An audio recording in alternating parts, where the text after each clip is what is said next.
Thank you to Squarespace for sponsoring this video. With great marketing tools and analytics, Squarespace is the all-in-one platform to create a beautiful online presence. Welcome back to a new video. This is not going to be a studio vlog. This is going to be a pack with me video. I've actually never filmed one of these, but I've always wanted to, so what better time than today? The shop update went super well. I broke 300 orders, which is a lot for me, so thank you so much for everyone who came through and placed an order. Know that I appreciate you so much.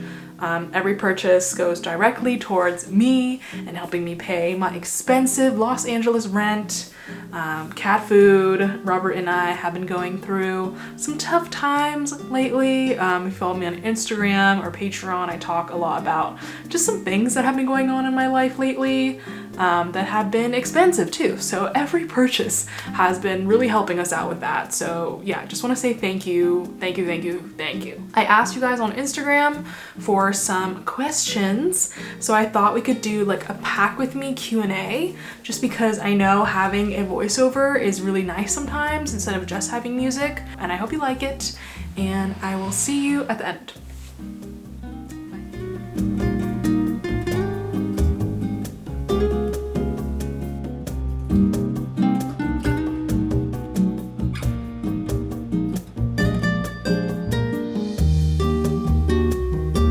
So welcome to the packing portion of the video. This is gonna be kind of like a visual podcast. I know people love podcasts, people love voiceovers. I mean, if you don't, feel free to not watch this video. But I got a lot of questions from you guys, so thank you so much to everyone who left me a question. I really appreciate you. I am sorry in advance. I don't think I'll be able to answer all of them because we have like a 30-minute time limit, and I got a lot of questions. So I'm gonna do my best to hit the ones that I found were kind of repeated, just so people get their stuff answered for the most part. I also have a small business Q&A video that actually answered a lot of these questions already, so I'm gonna try not to be redundant, and if you're really curious about how I grew my audience, how long it took, stuff like that, I highly recommend you watch that video because I answer those questions more in depth.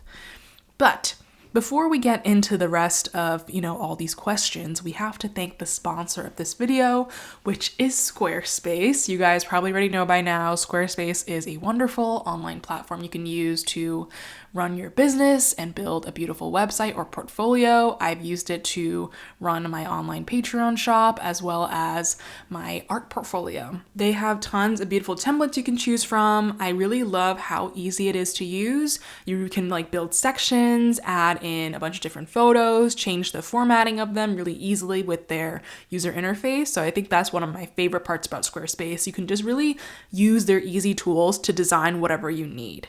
I highly recommend them. They also have automatic image scaling, mobile optimization.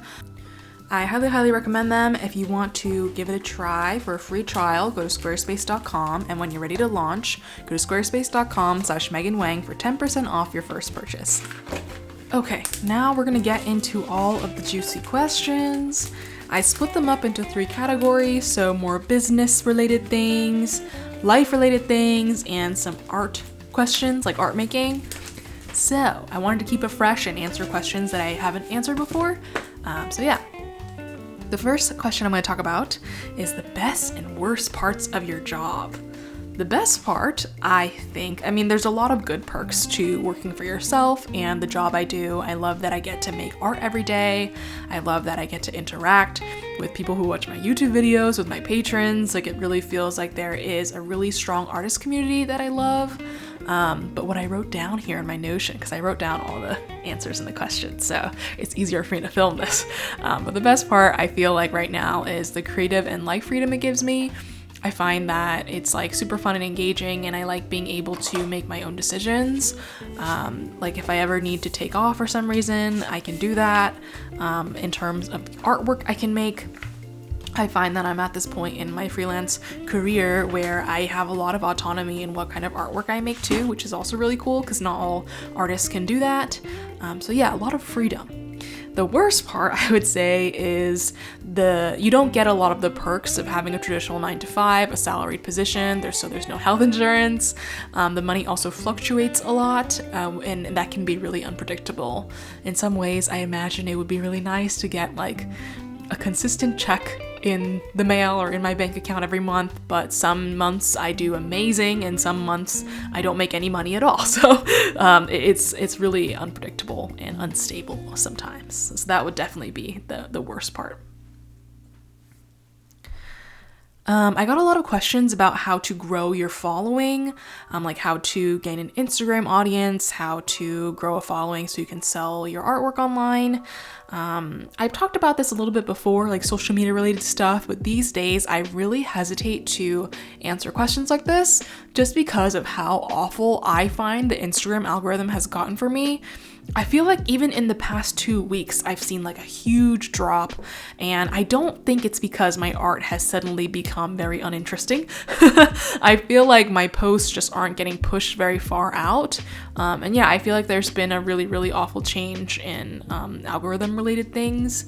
I also hesitate to give advice because I do think it's just different for everybody. We're all hopefully posting different kind of artwork, and I just have a hard time offering people like really distinct strategy because I don't know if it's gonna work, and I don't really believe that there's a foolproof method to grow an audience, especially when the algorithms like on Instagram are so unpredictable and honestly terrible.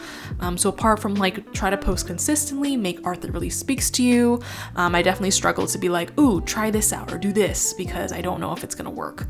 Then also a lot of it is really luck based. So what I will say is try not to be too hard on yourself. It's not a testament of your work or how good you are as an artist and whether people like you and stuff like that. It's just like these apps are pretty trash these days. So yeah, again, I'm sorry that I can't answer these questions. I wish I could. I wish I could be like, do this, it'll work. But I just don't know, especially when my own Instagram has not been doing the best lately. So yeah, I just don't feel qualified to answer these questions. Another question I got has to do with YouTube. So someone asked, how do I make engaging YouTube videos? How do I start a YouTube channel? My biggest piece of advice for this is make your first video and just accept that it might not be that good. I think like a lot of us are perfectionists. We want our first video to be amazing. And I feel like just like the idea of having to do something and make it good just makes it so much more daunting. But once you make your first video, I promise it'll be so much easier to make the next one, because after you've done like the huge hurdle of filming, editing, and uploading something onto YouTube, the next one will be way easier and you're gonna improve. Like I promise, your next video, like I feel like the difference between your first video and your second video will be pretty large, because you're gonna have the experience of making it for the first time, and then you're gonna watch it and be like, oh, I can do this next time. I want to change that and that and that. So the more videos you make, the better you're gonna get. I feel like just from going back onto my YouTube channel and watching, okay, I kept it up so you can watch this. It's extremely cringy, but my first video is up. If you want to watch that for inspo, be my guest. It's like not a good video whatsoever. But even from my first vlog to the second and third, I can see like a massive improvement. So yeah, no one's gonna expect it to be a cinematic masterpiece. My best advice for you is just to make your first video. I also found something my sister said is that my pacing improved a lot. And I think pacing isn't something we always think about when we watch videos, but you'll notice when you watch like your favorite YouTubers' videos that are engaging have a certain rhythm to them. The clips are cut at certain points that make you want to watch more or just make it good. Like I can't really explain like what good pacing is, but I feel like when you see it, you know it. And I think that's something we develop instinctually over time. Like you realize like if I make this shot like about this long, it's gonna be perfect. And I'm gonna make these clips like really short and match it to the music, and that's gonna be really engaging. So my best advice is just to make the videos, keep making them, and you're gonna instinctually develop certain skills over time. Another tip I have for you is to take notes. It doesn't have to be physical notes, but watch YouTubers you love and really pay attention to their editing style. Because I found that like when I would watch my favorite YouTuber video, I would just sit and enjoy, and I wouldn't really like look at what they're doing. But I would recommend like pulling up your favorite YouTubers videos and really pay attention to how they edit, and you can gain a lot of knowledge from that. Obviously don't copy their videos, but just like look at what they're doing and try to see what it is that makes it engaging and makes you personally like them. For example, I love Sean from For a Little Peach. If you're watching this, I love you, Sean. But you can say like, wow, I love how Sean uses really fun music, and her editing can be very quick sometimes, like in her intros. It's very film-like, and there's like a succession of them that just like makes it look really cool and, I don't know, just engaging. So you can extract knowledge from that and say, maybe next time for my intro, why don't I try to get a bunch of interesting film-like shots from different angles and pair it with a catchy song. So obviously you don't have to copy her exactly, but you can watch videos to extract some knowledge. Yeah. Another question I got is motivation as a small business. Like, how do I stay motivated? I think what gave me a lot of motivation, especially when times were tough and I felt like giving up, and let that be known, I did consider giving up on this many times. I think it's helpful to have a very clear idea what you want out of all of this, like out of your small business. Like, what is it that you really want? I wanted a stable Patreon account. I wanted to work with YouTube sponsors, but mainly I wanted to be able to sustain myself off of my artwork, and I wanted to be a freelancer. And I think that's what kept me going a lot, because I had a clear idea of what I really wanted and how a small business was going to get me there. But I also owe a lot to the people in my life, mostly my sister and my partner Robert. They really helped encourage me when I was gonna give up, you know? I feel like they gave me a lot of encouragement and motivation as well. But also I just wanna say, like, motivation is, yes, important, but don't be afraid to change your goals, to reimagine what your life might look like, and listen to yourself. Like, if you find yourself to be extremely unmotivated to run a small business, and you find yourself like what you really want to do, you want to read books, you want to hang out with your friends, there's nothing wrong with that. And I feel like our capitalist society really like frowns upon being unmotivated. It's like that Nicki Minaj audio that's like, I hate lazy people. But being unmotivated isn't always a personal failure. It could just be you trying to tell yourself what you're doing right now isn't working for you. So it's okay to reevaluate. It's okay to be like, hey, maybe running a small business isn't for me. Hey, maybe what I'm selling isn't what I really want to do. So maybe sometimes instead of beating yourself up for being unmotivated, take that as an opportunity to reflect on what you're doing, what you aren't enjoying doing, and try to reorient things to make them work for you. And that also goes hand in hand with what I was saying about goals too. Like, ask yourself like, hey, what do I really want out of this? And is there a way I can make it to work better for me and make me happier overall, you know? And it's gonna be okay. As always, don't be too hard on yourself. Life difficult. Be nice to yourself. I got another question.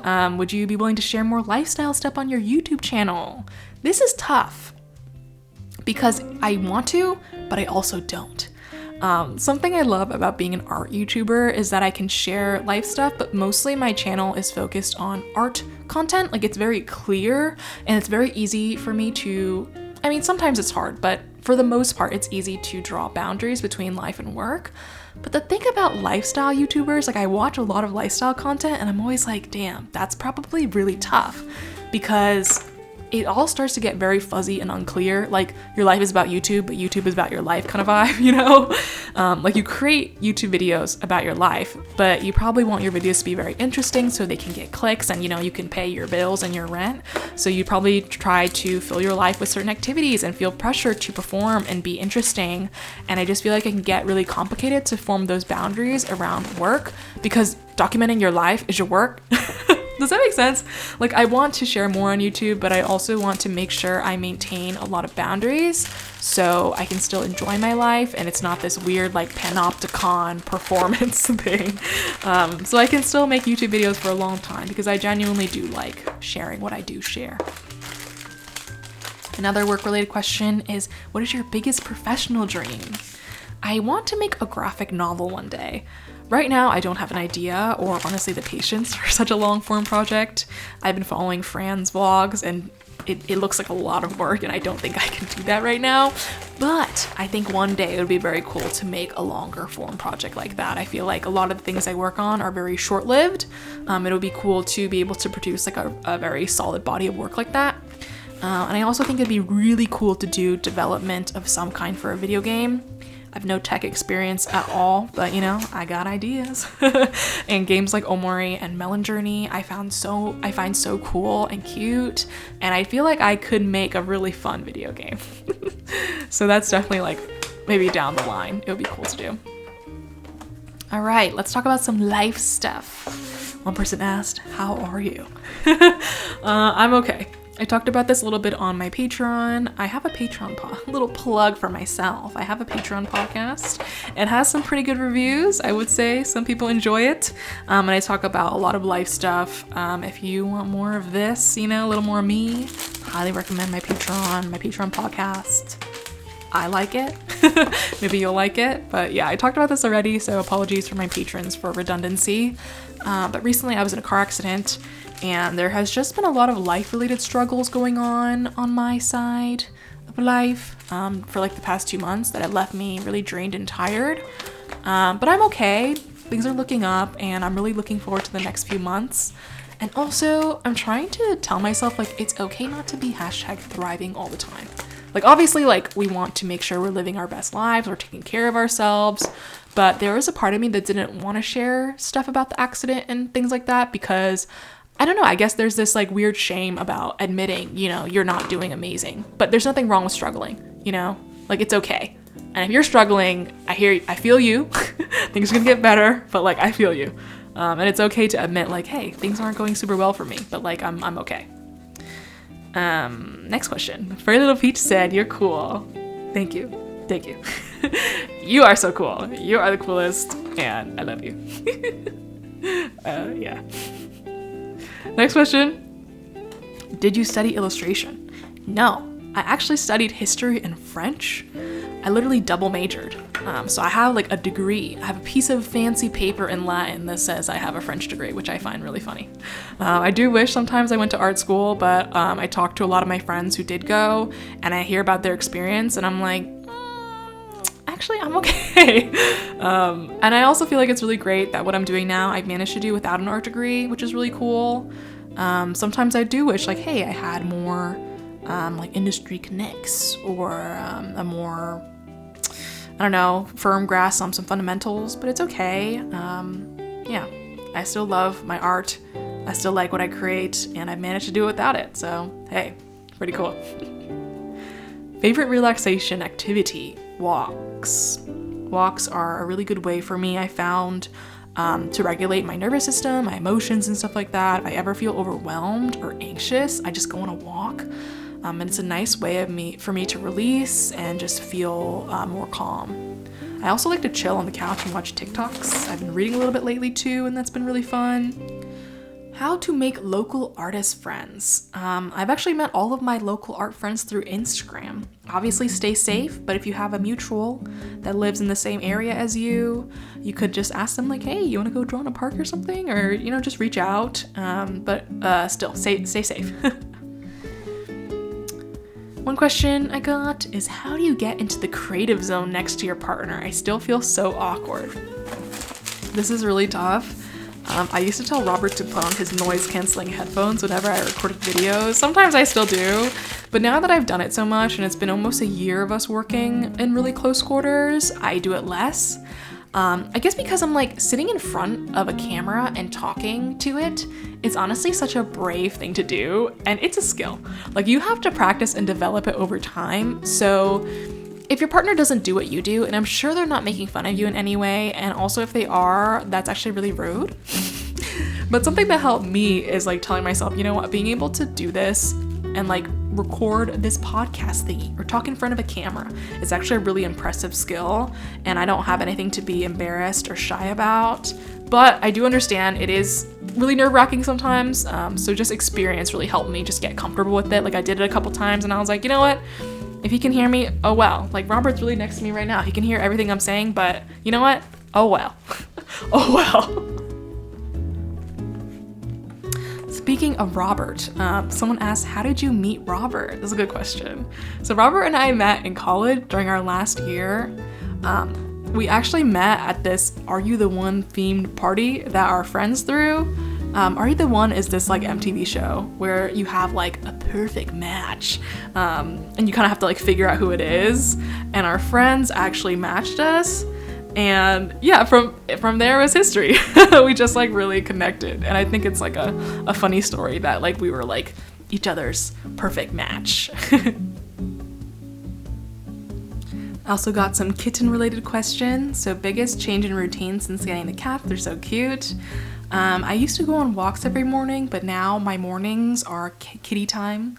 Like I sit down, I'll do like little cat chores, like I'll feed them and I'll scoop the litter box, but I always like to play with them in the mornings.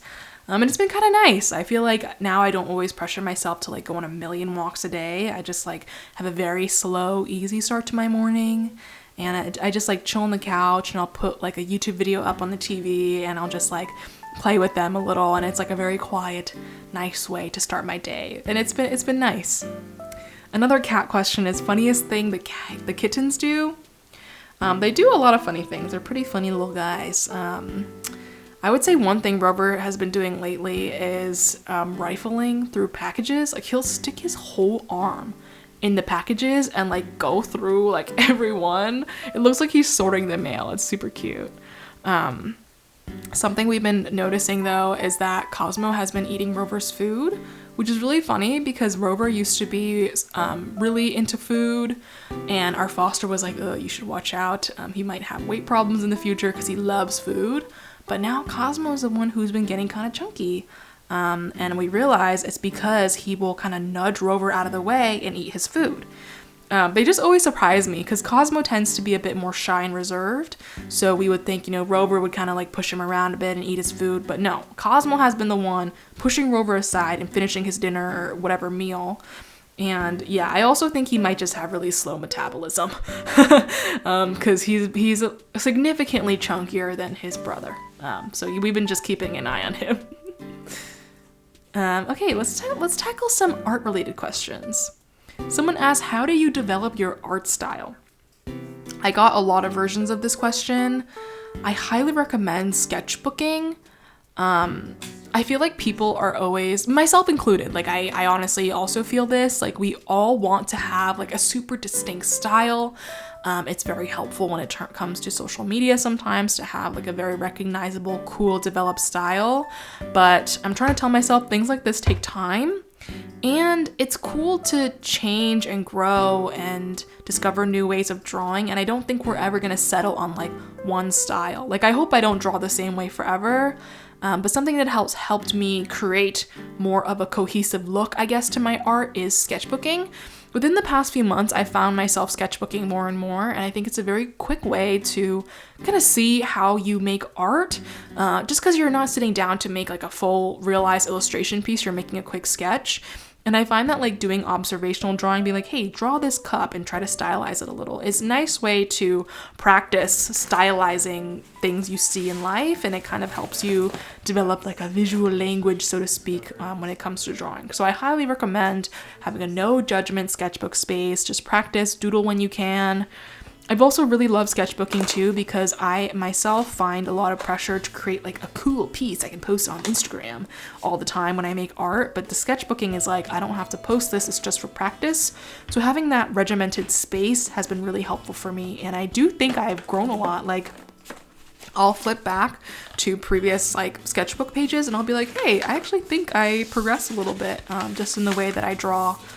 So yeah, sketchbook. Is there something you've always wanted to try in art or life but haven't gotten a chance to try yet? Any mediums? I think tufting, like rug making, seems really fun. But if you've been around here a while, I have wrist problems. So I don't know if I should like tuft. It seems pretty intensive on your wrist and arm. But rug making and just kind of like textile stuff seems really cool to me. I've seen people do really cool like weaving projects, so yeah, I think that's really, really interesting. And one day I would like to make some like fabric-y textile things. Yeah. Let's backtrack a little bit to lifestyle. I got a question about how the 4-day work week has been going for me and if it's made an improvement. Yes. I feel like now that I've been doing it for like over a month now, I can give like a better review, but it has been helping a lot. Like I said before, I've been going through a lot of life struggles.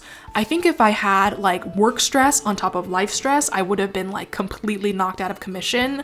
But I'm so grateful that I've been still taking a day off, or like 4 days working, 3 days off every week. Because it's been really helping me not get extremely overwhelmed.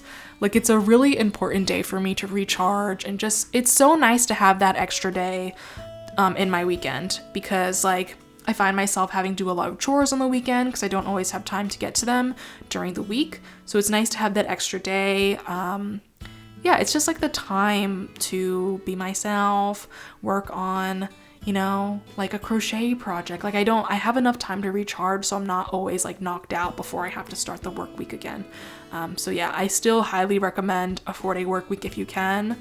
It's been so nice in helping me just be like, hey, you can live your life and not be obsessed with work for 4 days, because I definitely have workaholic tendencies. So it's been very helpful for that. Highly, highly, highly recommend. Alrighty. I got a lot more questions, but I've been talking for a while, and I think I'm gonna leave you here.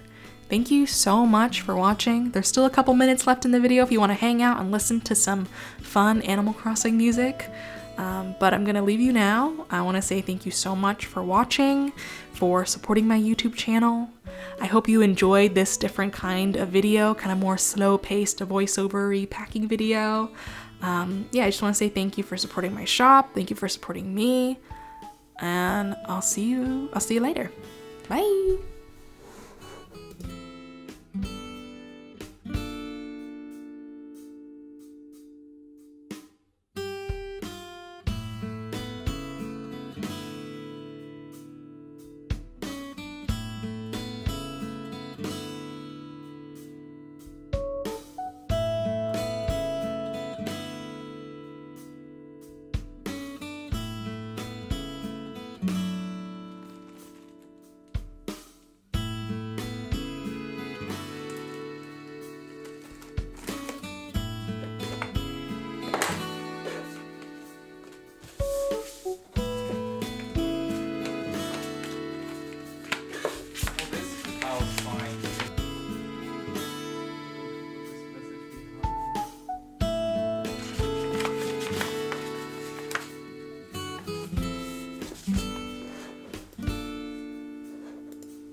So that was the packing video. If you watched to the end, thank you so much. I hope you enjoyed it. I've gotten a lot of comments like here and there asking for like a pack with me ASMR-y kind of video. So I hope that, you know, scratched that itch, or why did I say it like that? I hope you enjoyed it. And yeah, thank you guys again so much for all of the support on the shop update. And yeah, let me know if you like videos like this. I talked with my patrons the other day just about expanding the kinds of videos I do on YouTube. I like doing studio vlogs, but I'm thinking of doing like some more sit down, one topic chatty videos, as well as just like making vlogging a little more, I don't know, just like chill. Like I think I could just vlog for like one day and have that be a video, you know? So I've been thinking about ways of switching up my YouTube channel content. So if you have any ideas or things you'd like to see from me, be sure to leave them in the description box. I read every single comment. Quick few notes, the shop is still open. When this video comes out, the shop will still be live. I think it'll be open for the next week or two. So yeah, go ahead and make your purchases. I'll probably close it in June or July so I can start prepping for the next update. My sister's actually coming to visit me very soon, so there will be a little bit of time where I won't be packing because I'm gonna be hanging out with my sister and just finally taking some time off because I just really need a break. The shop will be open, but I will not be packing, and I'll let you guys know here and on Instagram. But yeah, those are all of our little notices. Thank you so much for watching. Thank you for supporting the shop update, and I'll see you in my next one. Bye.